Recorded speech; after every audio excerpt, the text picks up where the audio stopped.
When I bought my small home on the edge of Maplewood Estates, I thought I'd found peace. It was one of those semi-rural developments, the kind where you could still see open fields beyond the tree line, where the neighbors waved and the nights were quiet except for the crickets. The HOA existed mostly in name. Rules were posted, sure, but they were old and loosely enforced. It wasn't the kind of place you'd expect a war to start over a few backyard chickens. The trouble began 3 months after I moved in. I'd set up a modest coop behind the shed, out of sight from the road. 6 hens, no roosters, just enough to keep me in fresh eggs and give me a small hobby. They were quiet, well-kept, and cleaner than most people's pets. I even made sure to use odor control bedding and feed that minimized waste. You wouldn't know I had chickens unless you came into the backyard yourself. But apparently one person did. Her name was Linda, though everyone in the neighborhood called her Karen. Not out of cruelty, but because she'd earned it. She was the self-appointed enforcer of every minor HOA rule, the kind of neighbor who measured your grass height and photographed your trash cans if they were left out past 8 a.m. Her yard was immaculate, her mailbox freshly painted every spring, and her security cameras pointed in every direction but her own property. The day she found out about my chickens, I could feel the air shift. I came home from work to find a note taped to my door. It was written in perfect cursive, sealed with a little HOA emblem she'd probably printed herself. It demanded the immediate removal of unauthorized livestock, citing a vague rule about non-domestic animals. The letter was unsigned, but I didn't need to guess who sent it. I could practically hear her smug satisfaction through the paper. At first, I tried to be reasonable.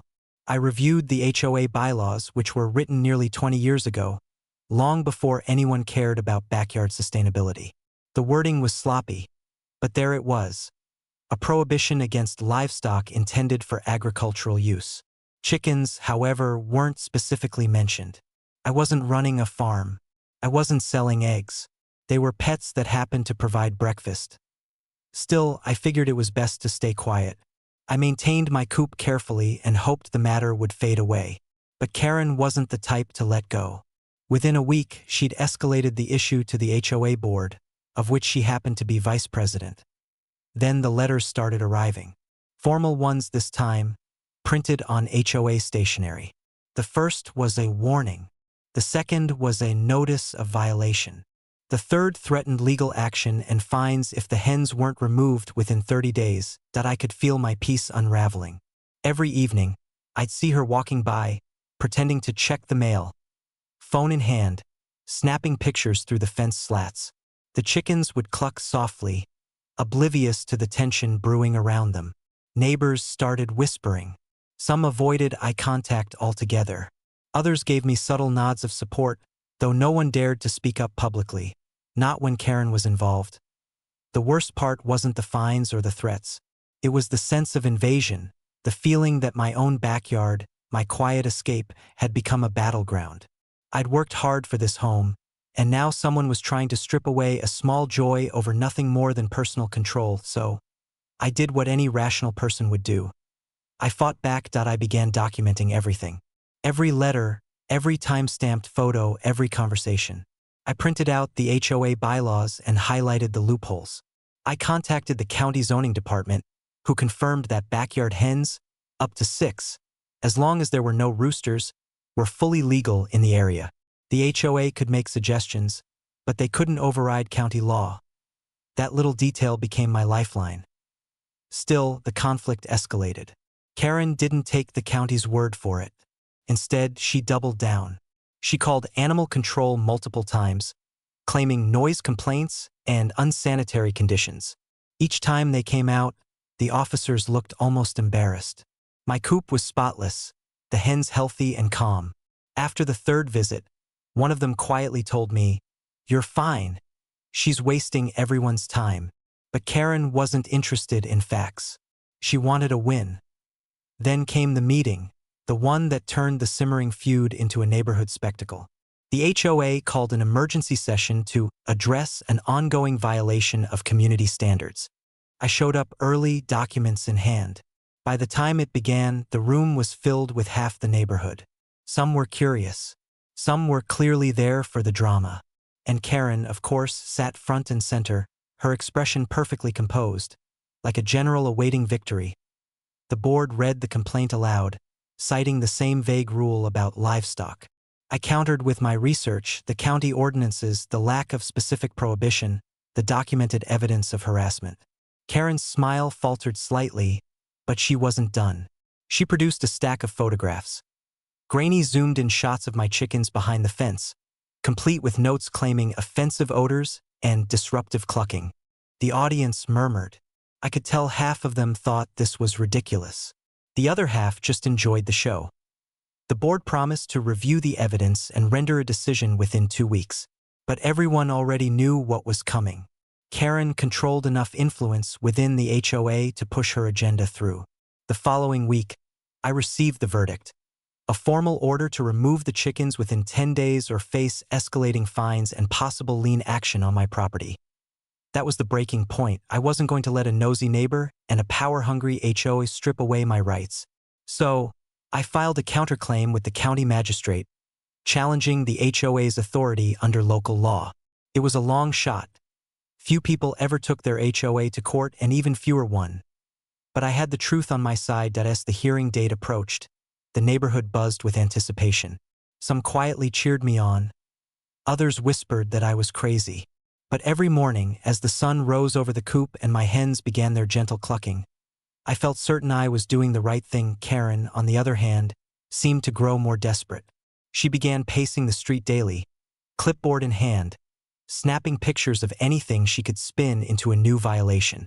My mailbox, my recycling bin, even the small solar lights along my walkway, nothing escaped her scrutiny.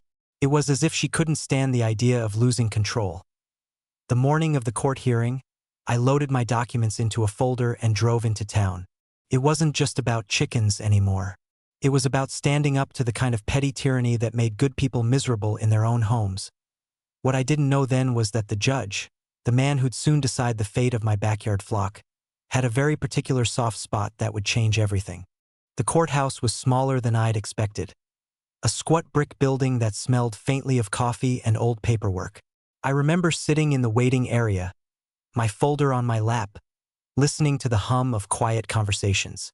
I wasn't nervous exactly, but there was a kind of low, persistent tension in my chest.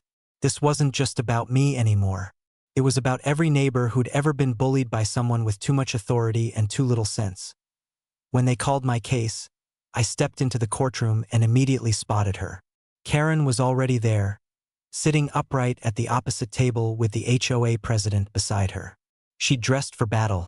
Crisp blazer, hair perfectly sprayed into place, lips pursed in silent victory. On the desk before her sat a thick binder labeled HOA Evidence. I could practically hear the self-satisfaction radiating off her. The judge, a calm, gray-haired man named Judge Palmer, entered the room and took his seat. He had a kind of easy patience about him, the kind of demeanor that came from decades of listening to people argue over property lines and noise complaints. He greeted both sides politely, then gestured for the HOA representative to begin. Karen spoke as though she'd been rehearsing for weeks. She laid out her case with theatrical precision, describing how my unauthorized livestock threatened the character of the community. She quoted sections of the HOA rules, emphasized phrases like uniform appearance, and described imaginary nuisances, noise, smell, sanitation risks. Every sentence was perfectly measured, every word dripping with self-importance. She ended her statement by presenting photographs, the same blurry ones she'd waved around at the HOA meeting. The chickens looked almost comically innocent in them, pecking the ground in soft sunlight. Still, she delivered her closing remarks with a satisfied nod, clearly expecting the judge to take her side without question. When it was my turn, I stood, took a breath, and began. I kept it simple. I explained that the hens were legal under county law, that they were kept humanely and cleanly, and that no other neighbor had filed a complaint beyond Karen. I presented letters from the zoning office, photos of my coop, and even brief notes from animal control officers who had found no violations during their visits. Judge Palmer listened quietly, occasionally glancing at the paperwork in front of him. When I finished, there was a long moment of silence. Then he leaned back, folded his hands, and asked a single question that changed everything he wanted to know. Not in a legal sense, but out of curiosity. What kind of chickens I kept at IT caught me off guard. I told him they were Rhode Island Reds and Buff Orpingtons, gentle breeds known for their quiet nature and excellent egg-laying. He nodded thoughtfully and asked a few more questions: what they ate, how often they laid, how I cared for them. Karen's expression darkened with every word. It was clear she'd expected a cut-and-dry legal argument, not a judge who seemed genuinely interested in poultry. Then came the moment that would become neighborhood legend. When I finished answering his questions, I mentioned, almost jokingly, that I'd brought a small carton of eggs from that very flock, not as evidence, but as a gesture of goodwill. I explained that the eggs represented the harmless, natural part of what I was trying to defend: simple living, self-sufficiency, and respect for property rights. The courtroom chuckled softly. Even the clerk smiled. The judge raised an eyebrow, then asked to see them. I handed over the carton. 6 perfect brown eggs, smooth and clean, sat nestled inside. He examined them carefully, then looked up with a faint grin that I didn't expect from someone in a robe and gavel. He said something about how store-bought eggs never looked this fresh. Karen shifted uncomfortably in her chair, fidgeting with her papers. After that, things began to turn. Judge Palmer asked Karen a few pointed questions about her direct involvement, the basis of her complaints, and whether any other homeowners had filed similar grievances. Her confidence began to crack. She stammered slightly, deflecting and redirecting, insisting that community standards were being violated. But without the support of other residents or tangible evidence, her argument started to look like exactly what it was: a personal vendetta disguised as civic duty. The judge didn't issue a verdict immediately. Instead, he announced that he would review the documentation and deliver his decision within the week. Still, as we packed up our papers, I saw something new in his expression. The subtle, knowing smile of a man who had already made up his mind but wanted to do things by the book. Karen, on the other hand, looked furious. Her perfect posture had wilted. She whispered furiously to the HOA president as she shoved her binder into her bag. When our eyes met across the room, I could see the fury simmering just beneath the surface. To her, this wasn't just about chickens anymore. It was about control, and she was losing it. Outside the courthouse, a few neighbors who'd come to watch approached me quietly. They offered supportive smiles and a few encouraging words. One older gentleman even said he hoped the judge would let the hens stay. They've done nothing wrong. Word of the courtroom exchange spread quickly. By the time I got home, half the neighborhood seemed to know about the eggs in court. The next few days were tense. Karen didn't speak to anyone, though she was seen pacing in her yard late into the evening. Her porch lights stayed on all night, as if she was waiting for something. A few residents told me she'd started sending emails about setting a dangerous precedent. Others rolled their eyes and said she was just angry that her crusade was collapsing. Then, 5 days later, the letter arrived. It came directly from the county magistrate's office, sealed and stamped. I opened it slowly, my hands trembling just a bit. The decision was written in crisp legal language, but the meaning was clear. The HOA had overstepped its authority. The county's agricultural ordinance allowed for the keeping of a limited number of hens within residential zones, provided they were properly maintained, which mine were. The HOA, therefore, had no jurisdiction to demand their removal. The final line was my favorite. The court finds no cause for complaint. The homeowner may continue keeping the hens in accordance with local law. It was over, or so I thought. Because while the legal battle had ended, the war with Karen was only beginning. Her defeat didn't humble her. It enraged her. Within days, she began a new campaign of passive-aggressive retaliation. Anonymous complaints, lawn citations, even rumors that my coop was attracting wild animals. The chickens were safe, but the peace I'd fought for was still just out of reach. And I had no idea that her final act of spite would end up backfiring in the most spectacular way possible, in front of the entire neighborhood. The morning after the court's ruling, I woke to an eerie silence. Normally, the hens would be softly clucking as the first rays of sunlight filtered through the trees. But that day the air felt thick, the kind of quiet that comes before a storm. When I stepped outside, I saw the reason. Karen was standing across the street, arms crossed, watching me. She didn't say a word, didn't even blink. She just stood there as I went about feeding the hens, her glare drilling into my back like a warning. From that moment on, her campaign of revenge began. It wasn't loud or obvious at first. It was subtle, calculated, the kind of cruelty that festers in small acts. It started with the garbage. One morning, I found my trash cans knocked over and their contents scattered down the street. A day later, I received a courtesy notice from the HOA citing unsanitary curb conditions. I knew exactly who filed it. The next week, someone left a printed flyer in every mailbox. A rant about irresponsible homeowners who attract disease and pests. It didn't name me, but the implication was clear. Karen had lost in court, but she was determined to win the war of public opinion. And yet, something unexpected happened. Instead of turning against me, the neighborhood began to turn on her. The Courtroom story had spread far beyond Maplewood Estates. Someone had posted about it on a local Facebook group, how an HOA tried to evict a homeowner for keeping harmless chickens, only for the judge to side with the birds. The post went mildly viral. People loved the detail about the carton of eggs in court. They called me the chicken guy. Neighbors who had once been too afraid to speak up started waving when they saw me. A few even asked about keeping their own hens.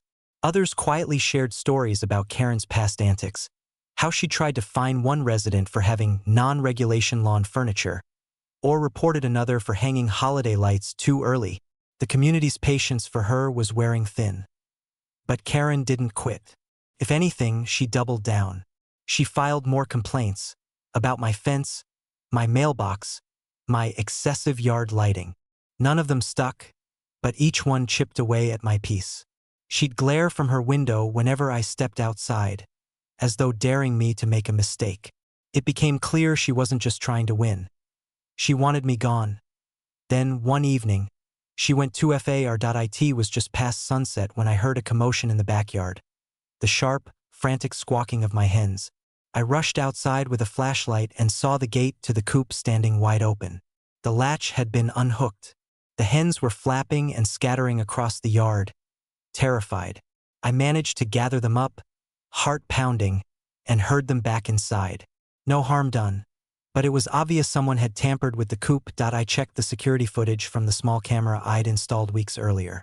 There, in grainy black and white, was Karen, sneaking into my yard with a flashlight, fumbling with the latch, then darting away when one of the hens fluttered toward her. It was the proof I didn't know I needed.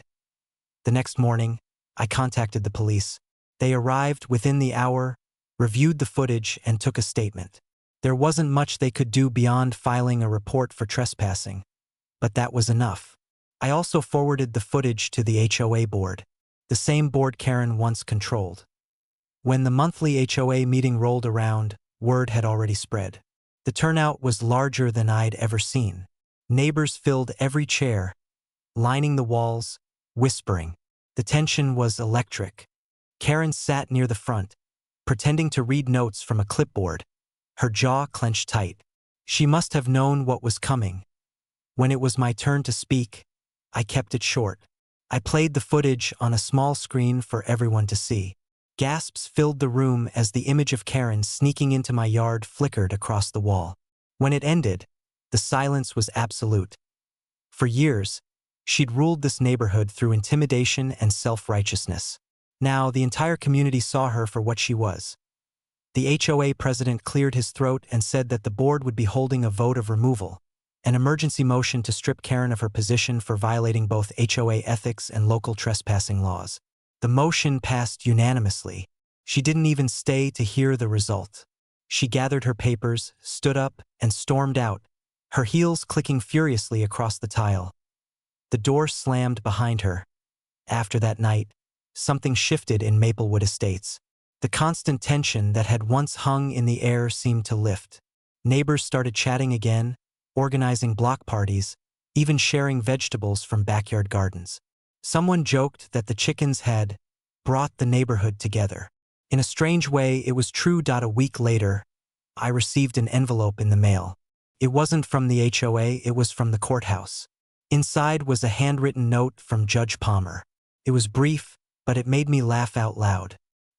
He'd heard about how the situation had resolved and wanted to let me know he was glad things had turned out for the best. At the bottom, he'd written, "Keep those hens happy, and keep a few eggs for me next time." Over the following months, peace finally returned. The hens kept laying, the garden grew, and the neighborhood slowly healed from years of petty rule. Karen eventually sold her house and moved away, though no one was sure where. Some said she joined another HOA board in a nearby town. Others said she was spotted at a farmer's market once, eyeing cartons of eggs with quiet resentment. That as for me, I stayed. The coop stood as a quiet symbol of everything we'd been through, of patience, stubbornness, and the strange ways small victories can ripple through a community. Every morning, I'd collect the eggs, warm and smooth, and remember that moment in court. The look on Karen's face, the judge's faint smile, the realization that sometimes justice doesn't need to be loud or dramatic. Sometimes it's as simple as a carton of fresh eggs and the truth on your side. And so, the chickens remained not just as pets but as proof that no amount of petty power can stand against a little common sense, a bit of courage, and, apparently, the right judge with a taste for breakfast.